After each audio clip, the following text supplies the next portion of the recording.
Hello, everyone. I hope you're ready for a little Christmas cheer, because today we're talking about the birth of Jesus. You know, the story that proves God's sense of humour is top tier. So let's dive in and unpack the craziest, most unexpected birthday party in history. So imagine you're throwing a party for your son. It's not just any son, it's the son, God's kid. You probably want a pretty exclusive guest list, right? Royals, influencers, maybe a few celebrities for a good measure, and a DJ with some banging tunes. But no, what does God do? He invites shepherds. And in those days, these guys smelt like the sheep that they were looking after. So they're not exactly TikTok famous. But okay. And then there's some wise men from the east that show up, bringing gifts that scream, "We had no idea what to buy for a baby." Gold, frankincense, and myrrh? That's not a baby shower. That's a medieval chemist. But hey, it's the thought that counts. And if you're choosing the venue for this monumental event, you go big, right? Maybe a palace, or at least an Airbnb with solid reviews.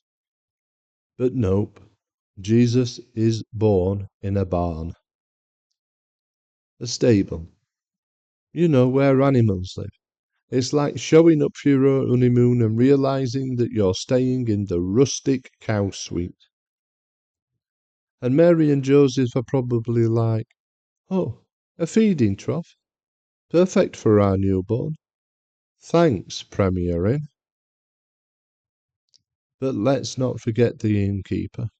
The guy was probably overbooked, stressed, and not looking to add midwife to his CV.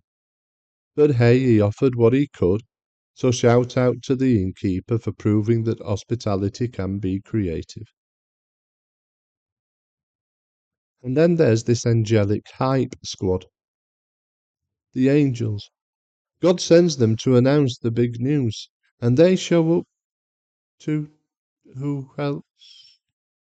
The shepherds. So the shepherds are just out there chilling in the fields when suddenly, bam! An heavenly choir of light, the choir lights up the sky. And if you've been working the night shift, half asleep, and a bunch of glowing beams start singing at you, your first thought isn't, "Oh, how lovely."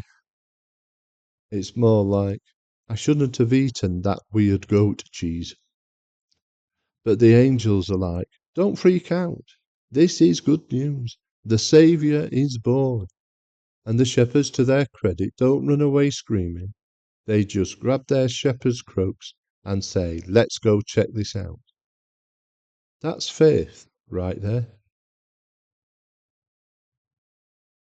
And then let's take a moment for Mary. She's a teenager, pregnant, travelling on a donkey, and when she gets to Bethlehem, she doesn't even get a decent bed. And yet she handles it like a champ. I can picture Joseph trying to help. "Oh, do you need anything, honey? Extra hair? Maybe a snack?" And Mary just gives him that look. All husbands know that look. And after giving birth in this stable, Mary isn't like, "Oh, I need a nap." No, she's calmly wrapping Jesus in swaddling clothes like she's done this a million times before. She is Supermum. And finally, let's talk about the star of the show, baby Jesus. He's not born in a castle surrounded by guards and luxury. He comes into the world in the most humble way possible, surrounded by hay, animals, and some very confused shepherds and wise men. But that's the point, isn't it? God doesn't do things the way that we expect. He takes the ordinary, a stable, a manger, a couple of tired parents, and makes it extraordinary. The birth of Jesus is God's way of saying, "I'm here with you, in the mess, in the chaos, In the stable smell moments of life, I'm here. So this Christmas, while it's great to give and receive presents, let's remember the humour and the wonder of the story. God's plan wasn't flashy or predictable. It was beautifully messy, just like us. And isn't that the best kind of love? A love that shows up in the least expected places, in the least expected ways, just to remind us, I'm here, I see you, and I've got you. Merry Christmas, everyone, from my family to yours, and I hope 2025 is a fantastic year for you all. Thank you.